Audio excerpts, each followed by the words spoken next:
আমার বোনের ছেলে কি বলে শুনলে আপনি অবাক হয়ে যাবেন।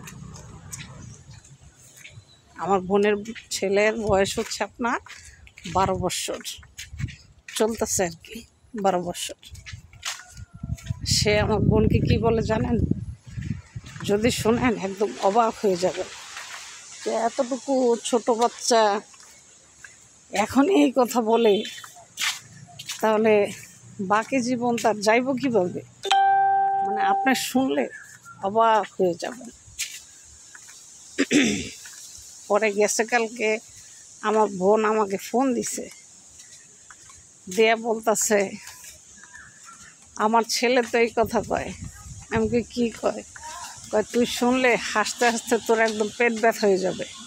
আমি তাই নাকি? কয় হাও। আমি কি কয় তো পোলায় সে এমন কথা কইতেছে তুই শুনলে তোর হাসতে হাসতে পেট ব্যথা হয়ে যাবে, আমার বলতেছে। পরে আমি বলছি কি এমন কথা যে তোর ছেলে কইছে হাসতে হাসতে আমার পেট ব্যথা হয়ে যাব? আমি আবার বললাম সে স্কুলে পড়বে না, সে একটা জিনিস আমার কাছ থেকে আবদার করতেছে। 12 বছর হয় না এখনো, 11 বছর চলতেছে আর কি। কথা বুঝছেন? 11 মানে শেষে 12 হতে পারা দিব আর কি। এখন তার কথা হচ্ছে সে তার মার কাছে একটা আবদার করছে, সে আবদারটা তার মার রাখতে হবে। এখন আবদারটা যে কি, এটা যদি আপনারা শুনেন অবাক হয়ে যাবেন যে কি আবদার ছেলে রাখছে, বুঝছেন? তো আমি তো শুনে মানে অবাক। পরে আমি বললাম তোর ছেলে যেহেতু এই আবদার করতেছে, তো তার আবদার এখন কী করবি? এখন সে আমাকে বলতেছে আম্মু আমাকে বিয়ে করাও। আপনি চিন্তা করছেন 11 বছরের বাবু ক্লাস 3-তে পড়ে, সে বিয়ে করবে। তার সাথে একটা মেয়ে বসে, মেয়েটা দেখতে অনেক সুন্দর, একদম ডল। এখন তার খুব পছন্দ হয়েছে ওই মেয়েকে। তার মার কাছে এসব বলছে আম্মু আমি এই মেয়েকে বিয়ে করব, তুমি যদি বিয়ে না করাও তাহলে আমি কিন্তু পড়াশোনা বন্ধ করে দিব।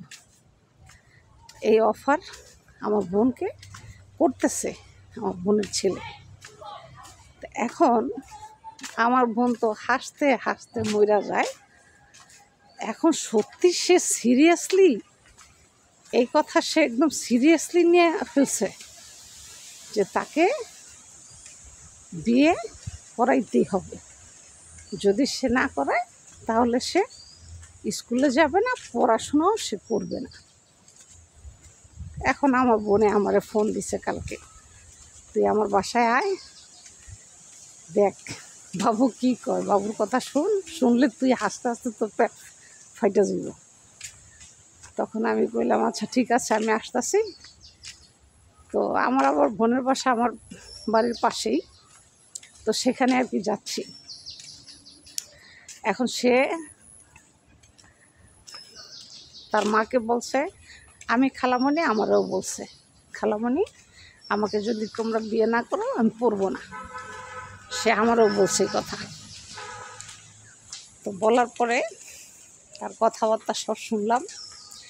এখন সে মেয়েকে প্রচণ্ড পছন্দ করছে। তার কথা হচ্ছে খালামণি আমার মেয়েটাকে পছন্দ হয়েছে, আমি বিয়ে করবই। যদি তোমরা না করো তাহলে আমি পড়াশোনা করব না। আচ্ছা আপনারা বলেন 11 বছরের বাচ্চা 12তে পারা দিব, সে যদি এই কথা বলে, এটা হাসি না এসব পারে? আপনারা বলেন তো, হাসি না এসব পারে বলেন? এখন কি করব বুঝতেছি না, বুঝছেন? এখন সে পড়াশোনা করবে না, তাকে বিয়ে করাইতে হবে। এখন তার বাসা যাই, কথা বলি, তোর বিয়ের বয়স হয়েছে, তোর বিয়ের বয়স হইলে তো সেটা আমরাই করাবো, তোরা তো টেনশন কে, তাই না? তো তোর বিয়ের বয়স হলে আমরা বিয়ে তোরে করাবো না, এটা তোরা তো মাথা ব্যথাকে। এখন তার কথা হচ্ছে সে পছন্দ করে, সে বিয়ে করবে, তাকে বিয়ে করাইতে হবে। আমার বোনের আবার 3 বাবু, ঠিক আছে, 2 ছেলে 1 মেয়ে। বড় ছেলে আপনার এবার মেট্রিক পরীক্ষা দিবে, আর ছোটটা মাদ্রাসায় ভর্তি করাইছে, তো মাদ্রাসায় পড়ে, ওই মেয়ে একসাথেই পড়ে। তো এই অবস্থা। আজকে রাগ করে মাদ্রাসায় যায়ও নাই, আজকে রাগ করে মাদ্রাসায় যায় নাই, না যায় বাসায় রয়েছে আজকে, ঠিক আছে, যায় না, রাগ করছে। এখন যাব, যাওয়ার পরে মেয়ের যে মা আছে, মেয়ের মার সাথে কথা বলবো যে তাদেরকে ছোটোবেলা থেকে একটা বন্ধুত্বর চান্স আমরা দিয়ে দেই, একসাথে বড় হবে, হ্যাঁ, একসাথে খেলাধুলা করবে, একসাথে সবসময় থাকবে। ও তার কথা হচ্ছে আবার একসাথে বসবে, স্কুলে গেলে একসাথে বসতে দিতে হবে। একসাথে যদি বসতে না দেয় তাহলে কিন্তু হবে না, একসাথে বসতে দিতে হবে।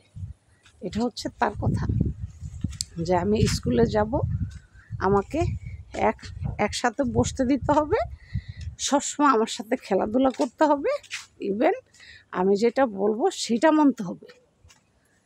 এখন যে পিচির পছন্দ করে, ওই পিচি তো কইতেছে আম্মু এই ছেলের মাথায় দোষ আছে, আম্মু আমি মাদ্রাসায় যাব না, এই ছেলের মাথায় দোষ আছে, এই ছেলে পাগল। মানে আমার বাইকনার কথা বলতেছে, বোনের ছেলের কথা বলতেছে। এখন মনে করেন আছি বিপদে, এখন যাচ্ছি, দেখা যাক কী হয়। এখন কি বলবো, আর বলার কিছু নাই, এই অবস্থা। চিন্তা করেন আজকাল জেনারেশনের বাচ্চা, আগের যুগের মানুষের যখন আপনার 25 বছর 30 বছর হয়ে গেছে, তখনও সাহস করে বলতে পারে নাই বাবা মারে যে আমরা বিয়ে করব, আব্বু আমাদেরকে বিয়ে করাও, বা মা আমাদেরকে বিয়ে করাও, লজ্জাই বলে নাই। আর এখন 10 বছর 11 বছরের বাচ্চা, তারা মুখ ফুইটা বলে বিয়ে যদি না করা স্কুলেই পড়বো না। আপনি চিন্তা করছেন কি ফাঁসছি আমরা। আসলে যারা মা হয় তাদের আসলে অনেক কিছু ট্যাকেল দিয়ে চলতে হয়, নাইলে মানে বিপদ কান্দে, মানে এমন অবস্থা বিপদ কান্দে, সোজা কথা যেটা। তো সেজন্য এখন যাচ্ছি, দেখি বুঝে শুনে স্কুলে পাঠানো যায় কি না। যদি বুঝে শুনে স্কুলে পাঠানো যায়, স্কুলে পাঠিয়ে দিব। কি করব, সে বাচ্চা মানুষ বুঝে না, তাই বলে আমরা তো অবুঝ হলে হবে না, আমাদের তো বুঝতে হবে, তাই না? সে বাচ্চা মানুষ, ছোট মানুষ, ভুল করতেই পারে। তো ছোট মানুষ ভুল করতে পারে, বাচ্চা মানুষ ভুল করতেই পারে, তার সাথে সাথে আমরাও যদি ভুল করি তাহলে তো আর হচ্ছে না। তা আজ এই পর্যন্ত, ভালো থাকবেন। আমার বোনের ছেলের মতো আপনাদের কার কার ছেলেরা এরকম অফার রাখছে আপনাদের কাছে, অবশ্যই কমেন্টে জানাবেন। আজ এই পর্যন্ত, ভালো থাকবেন, আল্লাহ হাফেজ।